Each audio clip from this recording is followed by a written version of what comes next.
Hello, everybody. Welcome back to God Says Go. My second video was a glitch. I don't know how the sound didn't work there. I may not have pressed the microphone to record. I'm a beginner, so bear with me.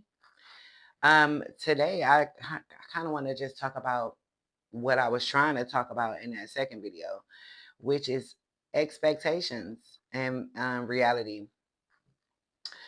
The intro, I talked about why I made God Says Go. Today, I want to go deeper into like the biggest theme of my life, which is expectations. Because expectations sound good, all right? But most of the time, they are poison. And that will make you believe that life will unfold exactly the way that you picture it. And when it does not, that gap can break you the fuck down or grow you the fuck up. For real. And I've experienced both of those.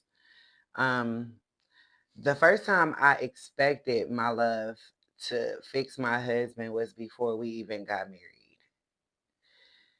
By the time we said I do in 2020, we had already been together a decade and had two daughters. So it was already kind of like a expectation of continuing that. Like, you know what I'm saying? Like, not changing and allowing things to stay in a rut, even though then I didn't think it was a rut. We got married in secret. It was just us. And that was a us moment. Like we shared those like a lot, you know.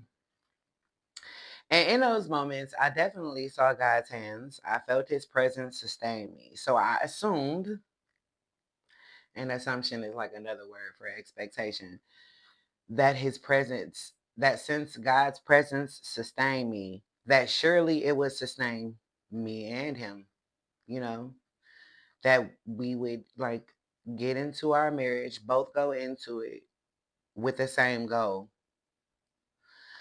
But the goal is not laid out.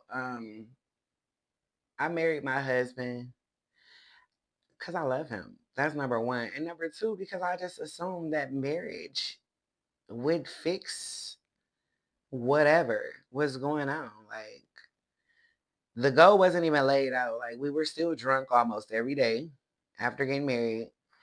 And I thought if I swept his transgressions under the rug and didn't throw shit up in his face, that was still the deal for our marriage. Like, especially at that time. Like I wasn't necessarily just allowing things to happen, but I certainly wasn't um putting boundaries in place for myself.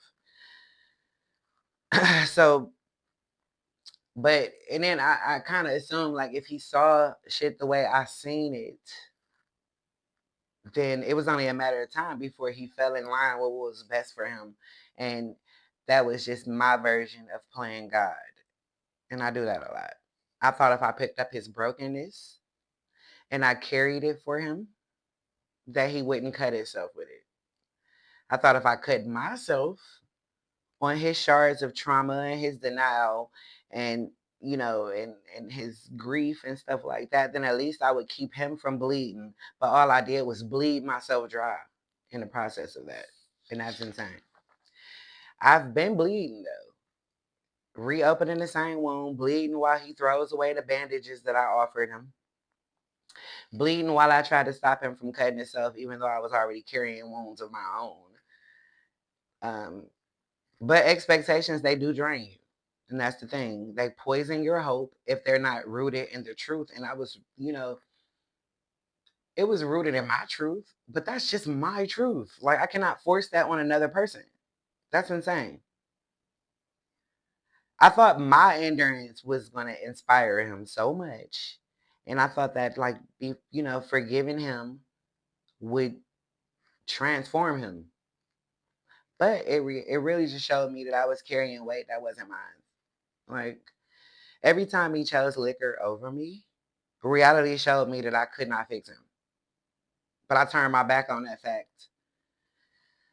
Every time he walked out with a bottle in his hand, he reminded me I was powerless to change his decisions.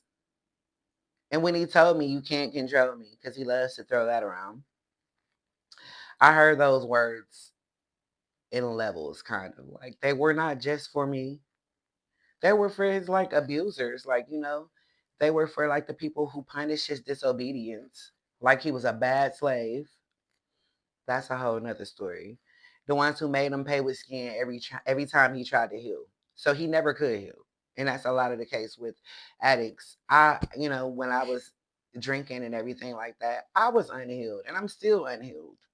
But that's definitely the foundation of every addict is unhealed trauma. um, but I expected myself to keep going and endure because I believe in karma, and I thought eventually it would pay off if I carried it all. Like it would pay off. Like karma. If I carry his, then maybe he'll help. Like he'll step up to it. Surely, right? That's still me controlling.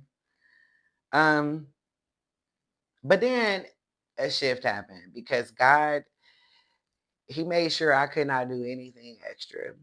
When my own health broke down, I realized that I cannot carry his pain and mine, and I cannot fix both of us. Even though we are married, I cannot fix both of us, and feeling like that you can as a wife or a husband married to an addict is unrealistic.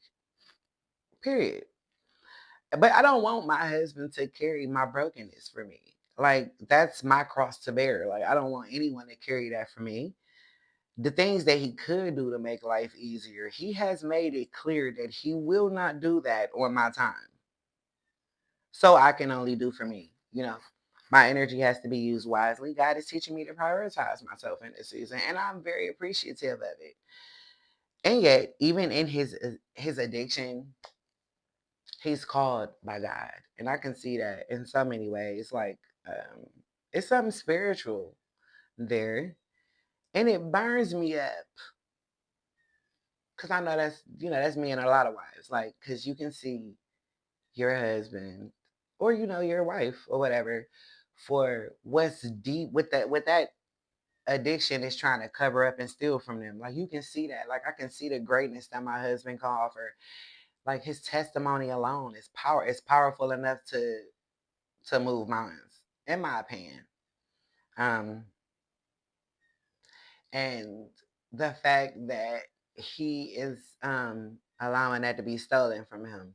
And that's still like a kind of a version of me playing God because I want him to see this so bad, and constantly I throw it up. I kind of be subtle when I'm bringing up the fact that I want him not to drink anymore. It's to the point where he maybe just shrugs me off or whatever the case is, but he's not as angry as he used to be about it because I'm not going to shut up about it. I feel like that's a part of me, you know, living in my truth out loud because if I'm quiet about it, I'll let it, build up again, I believe. So like in my own way, I feel like I may be not necessarily trying to control, but I'm definitely, putting a bug in his ear. Like, because the bug came in my ear somehow. It's been about 3 months since I had a drink, and I'm very proud of that because I have been tempted.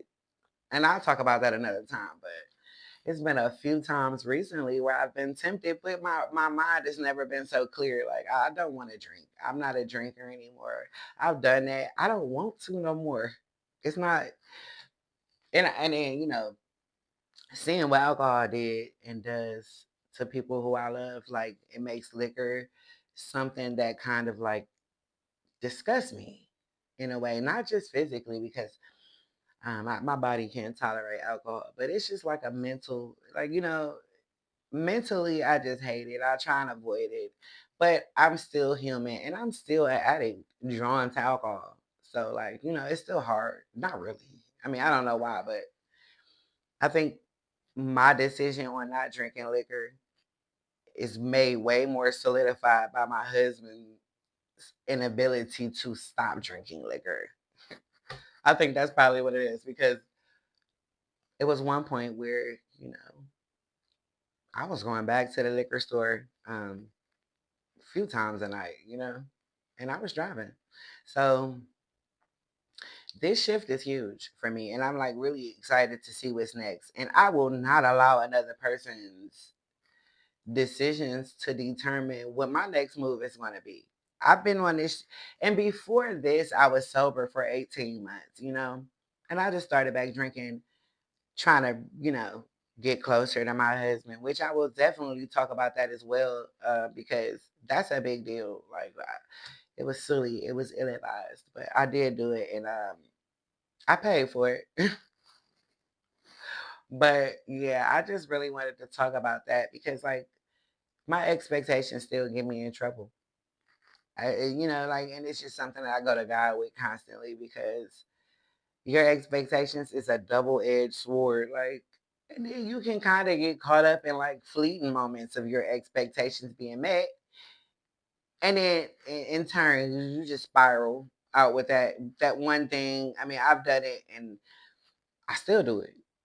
So I'm not in no situation. I'm not healed by far. Like, this is only my spiritual journal, kind of like a situation, because this is something that I have to move with intention about, because this addiction has been terrorizing my family before I was even born, and I wanted to stop here. I do not want my kids to grow up with the same afflictions. Like, I don't want that. So thank y'all for being here. I appreciate it, and thank you for watching. Bye bye.